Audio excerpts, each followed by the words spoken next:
Welcome to Get Into the Act. I'm your host, John Berg, with the Sacramento County Office of Education. Get Into the Act is a series of video presentations brought to you by the California Department of Education's Middle and High School Improvement Office. Renowned educators who are passionate about student learning and achievement will share research-based strategies to help middle grades teachers ensure success and close the achievement gap for their students. Each presentation focuses on one or more of the 12 Taking Center Stage Act 2 recommendations. Dr. Douglas Reeves is the founder of the Leadership and Learning Center. He has worked with education, business, nonprofit, and government organizations throughout the world. The author of more than 20 books and many articles on leadership and organizational effectiveness, he has twice been named to the Harvard University Distinguished Authors Series. Dr. Reeves was named the Brock International Laureate for his contributions to education, received the Distinguished Service Award from the National Association of Secondary School Principals, and was awarded the Parents' Choice Award for his writing for children and parents. This is the fourth and final session of a four-part series of videos by Dr. Douglas Reeves. In this video segment, Dr. Reeves will be focusing on teacher leadership and why it makes so much difference. Today we'll first talk about the context of how this session fits into the other part of our series. Then we're going to focus on teacher leadership. We're going to consider the teacher leadership imperative, why it makes so much difference. Then we'll talk about teachers and action research and what sort of errors you're bound to make. Then we're going to consider a question we rarely do. What's in it for me? And I want to tell you, it's okay to ask and consider that question. Then we're going to talk about 4 teacher leadership strategies and conclude with the power of networks. Now, this is our fourth part of our series. We began with a consideration of rigor, then looked at classroom assessments. Thirdly, we talked about new models of accountability. And in that session, I said, don't wait for Washington to come up with new accountability. You can design a new one right now with teacher and building-based indicators. And now we're going to talk about teacher leadership, which I am convinced is the key to making school improvement manifest around the world. So let's get to work. This first slide you see is probably the most embarrassing piece of research I've ever conducted. And friends, I've done a lot of it. But I was asking from the participants in 81 separate teacher leadership study groups, what influences your professional practices? And as you can see, I wish the far right-hand bar would have said, inspirational speeches from Doug Reeves. That's not what you see. It's not me. It's not my classes. It's not my books. It's you. By a country mile, the #1 influence on teacher professional practice is the advice, the modeling, and the collegiality with other classroom teachers. Now, administrators, policymakers, listen well. You want to have a big impact on teachers. Don't take your very best teachers and say, now you've got to be a dean of discipline somewhere if you want to move up the chain. Leadership, if we define it right, which is not a position, not an administrative position, not a professional association position. Leadership defined means influencing the professional practices of our colleagues. Then let me stay in the classroom and grow professionally right there, because that is the single greatest source of influence on teacher professional practices. I also asked the same group an open-ended question, and the data you see before you speaks for itself. Look at all the different sources of influence on teacher professional practice, and notice well, professional development officially is less than 1/4 of it. It's our families, it's our students, it's our personal experience, it's each other. That's what influence practices. And if you're trying to influence the professional practices of teachers, then we are crazy if we do not engage teacher leadership as an active force in making this happen. And friends, we are deeply uninformed if we think that seminars and workshops are going to do the trick, because that ignores more than 3/4 of the influence on teacher professional practices. So, when we do this, that means trusting teachers to engage in leadership and engaging in action research and making some mistakes. It's a promise. You follow my advice in this program, you're going to make some mistakes. In research, formally, we call this type 1 and type 2 error, but that might be kind of boring, so I've relabeled it. You know, type 1 is when you confirm a hypothesis that's not true, or the other kind of error is when you fail to confirm a hypothesis that is true. Let's use more friendly terms, like what I'm going to call the sorry error. The sorry error is when I thought this intervention was going to be helpful, but it turned out you didn't need it anyway. You know, I gave you some extra time in literacy, and I gave you some extra time in nonfiction writing, but you were just fine. So I guess the risk I took there was having some extra literate students, right? Well, what's the other error? I'm going to call that the really sorry error.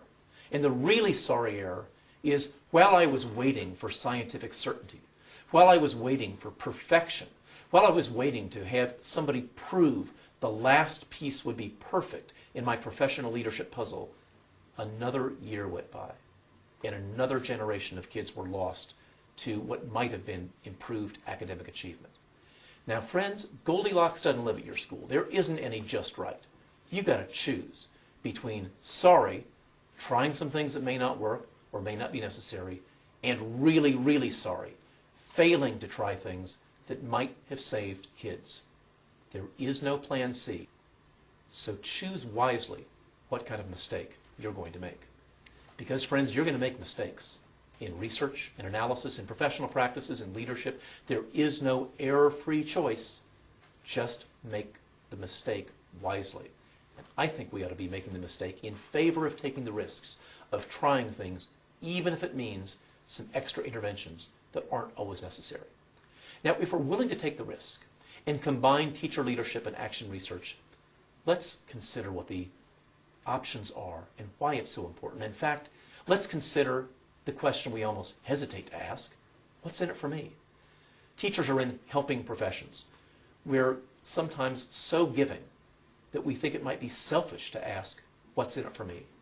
I want to legitimize that question because the evidence is clear. Number one, it's improved achievement. A synthesis of the work of Linda Darling Hammond at Stanford, of Rick Dufour, of John Goodlad, of Katie Haycock, Robert Marzano, myself, Mike Schmoker, many others makes clear that the primary factor influencing student achievement and educational equity is the quality of professional practices by classroom teachers. Yes, leadership matters. Yes, money matters. Yes, other environmental factors matter, but you matter most of all. But it's not just better achievement. The evidence is very clear that when achievement gets better, we have improvements in discipline, in engagement, in classroom management. We have improved teacher morale, more kids involved in electives, more kids involved in advanced classes, higher levels of homework completion, improved student health and wellness, and lower levels of teacher stress and anxiety. Now, friends, when people tell me, oh, I don't want to do these new practices, the teachers may not like them, can you think of any school where morale and stress is lower, when achievement is lower? Every time achievement improves because we improved our practices, that may create a little bit of extra stress up front, but trust me, the long-term benefit of improved health for students and for us, improved morale for students and for us, more than compensates for any stress, any anxiety on the front end. It's worth it. And there's a lot in this for us with better levels of student happiness and success and lower levels of discipline and anxiety. So let's talk about 4 teacher leadership strategies that will help you make the difference. First of all, let teachers ask compelling questions. When I did the research on teacher leadership, there were some people who said, Doug, don't think about anything except state tests. If it's not about reading, if it's not about math, we're not interested. You know what? I trust you more than that. Yes, in the 81 studies that we considered, there were questions about reading and about dance. There were questions about math and about music. There were questions about science and special ed and parent involvement and technology and world languages, and the list goes on because we trusted teachers to ask questions that had a personal sense of relevance and urgency. The kind of questions that keep them awake at night, and the kind of questions that legitimize the query, what's in this for me? Here's some sample questions that teachers really asked in these 81 studies. How can we reduce failure within a single classroom year? These aren't people who are working on a Stalinist 5-year plan or some grand strategic plan that takes years to happen. They want to save kids now, this year. How can we increase the number of students who attend school 90% of the time or more? I know parents play a role in that, but there are things that you and I do that influence attendance as well. How can we achieve a higher degree of implementation of strategies? Our research on this is definitive. Lots of people claim to do professional learning communities. Lots of people claim to be doing Marzano. The issue is not claiming it or learning about it. The issue is implementation.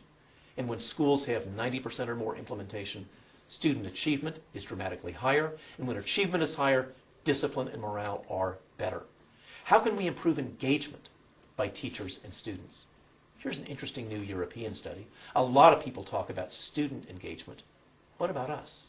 When our engagement is higher, when our sense of efficacy is higher, that we believe we make a difference in the lives of students, stress and anxiety related to our job goes down. That makes a difference literally in our personal health. And what about this one? How can we restore electives to a priority place in the curriculum? When was the last time you saw a meaningful study in school directly related to what we're doing about music and about art, about physical education? I have, because I trusted teachers to ask these questions. Now, I happen to teach math and writing. Let me ask you this. Do you think it's in my best interest to have my colleagues in music and art have kids who are attending more, better behaved, more engaged, and happier to be in school? Do you think that that helps me as a math teacher and as a writing teacher? You bet it does. Let's stop these distinctions between academic and non-academic educators. We are all academic educators, and we need each other. And if you don't have active engagement by music and art and physical education, technology, your library and support people, everybody in your school, then you're focused only on effects and not on causes. Strategy number 2, action research. Now, this has been around for a long time. So is teacher leadership. But can I just be blunt with you for a minute?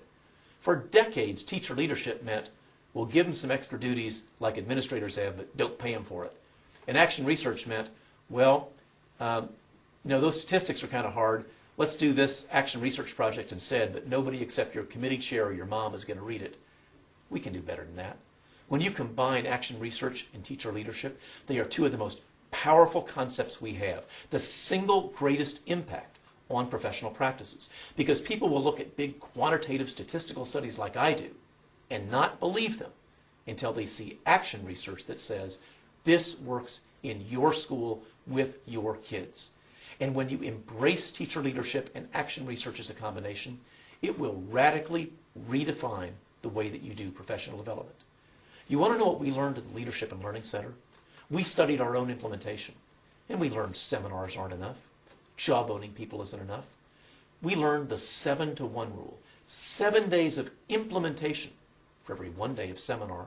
Don't settle for a seminar about data analysis unless you're going to have 7 days in which we go to the school, we spend time, we sit next to a union leader, and we say, here's how data analysis really works. Here's how it's a treasure hunt and not a witch hunt. Here's how it can be used not to rate, rank, sort, and humiliate, but be used to find the best practices of effective educators and replicate them. The 7-to-1 rule refocuses professional development on action research and teacher leadership, not just upon passive learning in traditional professional development. And you want to know what? When you do professional development, teacher leadership, and action research together, somebody's going to tell you, but that's got experimental bias in it.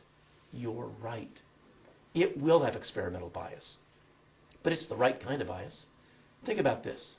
When you send your own children to school, do you want their teacher to be biased in favor of the fact that the teacher's strategies will be effective? When you go to a physician, do you want the physician's bias to be that the treatment will be more effective? Not every bias is bad. Some positive bias is essential, and that's what you and I depend upon. And of course, if we're going to use action research, it must be transparent, which leads us to the third teacher leadership strategy, the public exposition. We had people in this study tell us, I've done lots of action research in the past, but this is the first time that I ever shared my work publicly with my colleagues. Now, in part 3 of this series on accountability, we talked about the science fair for adults. Let me briefly review that, because it is the most powerful way of sharing effective practice, not just in this 4-part series, but in everything you learn in this entire website and the entire program in your career. It's the best way of sharing with colleagues, not by publishing dissertations, not by writing academic tomes, but by having a simple 3-panel science fair display with one panel that shows data. What were the data about student achievement? Maybe the data was about community engagement. Maybe the data was about behavior. Maybe the data was about IEP objectives or ESL objectives. You decide. The middle panel was about adult actions, your specific teaching and leadership strategies that were related to the data. And the right-hand panel are inferences and conclusions. Now, to look at it, it looks just like a science fair, except there aren't any parents helping out to make them look all pretty. It's just you and me and our colleagues sharing our best ideas and linking our professional practices to results. And I tell you, I have witnessed people go to these science fairs who thought it was going to be an exercise in humiliation and found that it was a treasure hunt. I've seen in these science fairs invitations co-signed by the union president, the board president, the superintendent, because all 3 of them know that this is the best way to showcase teacher professional practice. And best of all, I've been to these where people will look at things that I've written about. In fact, in one case that I remember so clearly, a teacher had discovered that when he did more nonfiction writing, it improved students' science scores. And everyone's gathered around the science fair display saying, oh, more nonfiction writing improves student science score? Yes, more nonfiction writing improves student science scores. Now, if you've watched this series, you know that I literally wrote the book on that. I've got 1 million children in the database that say more nonfiction writings will help students' science scores. But when did teachers believe it? Not my books, not my studies.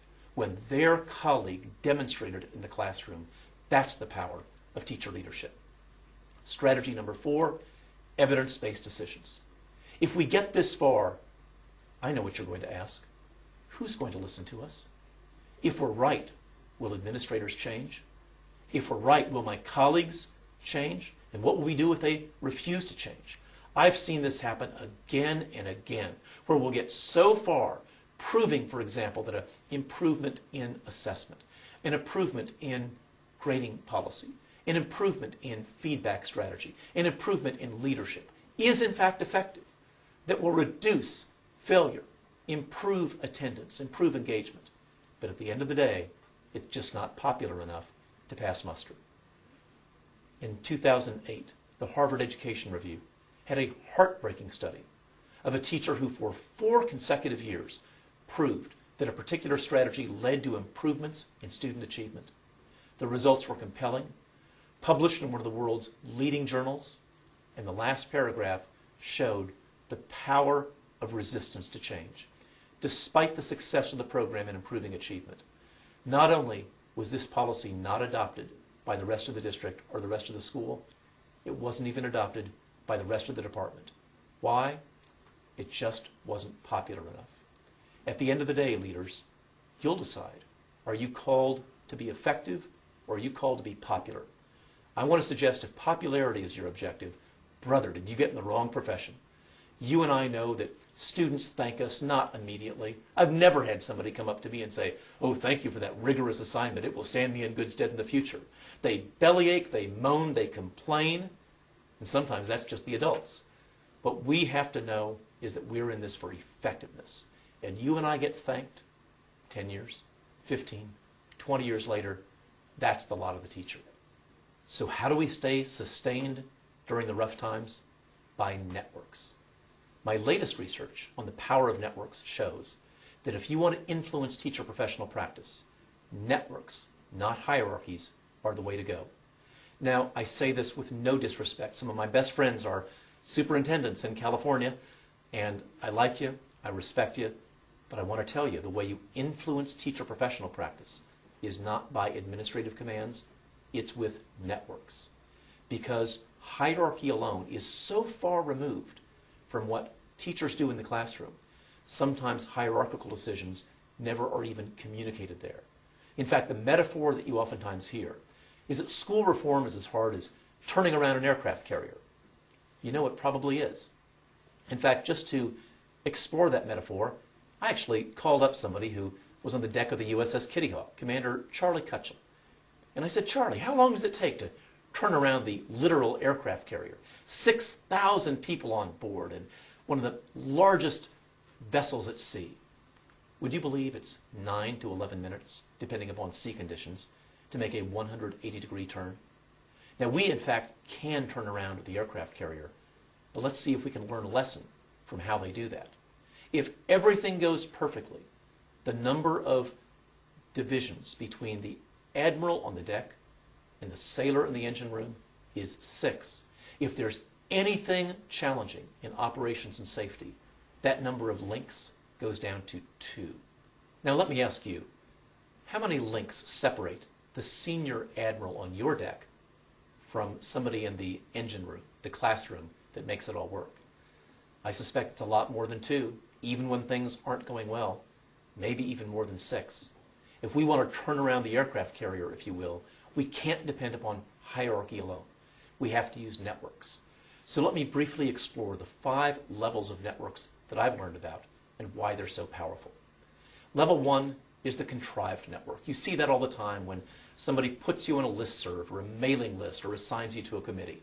It's okay, but it doesn't last. Then there are spontaneous networks. That's, of course, the beauty of MySpace and SimCity and all these other things that people voluntarily join. I'll bet you're a member of some teacher networks or perhaps some social networks. And that's okay too, but they're rarely not sustained beyond personal self-interest. Level 3 are co-opted networks. That's where the organization and the personal comes together. That's where a smart school leader might observe that there's a group of teachers without support, funding, or mandates who simply decided to collaborate with one another.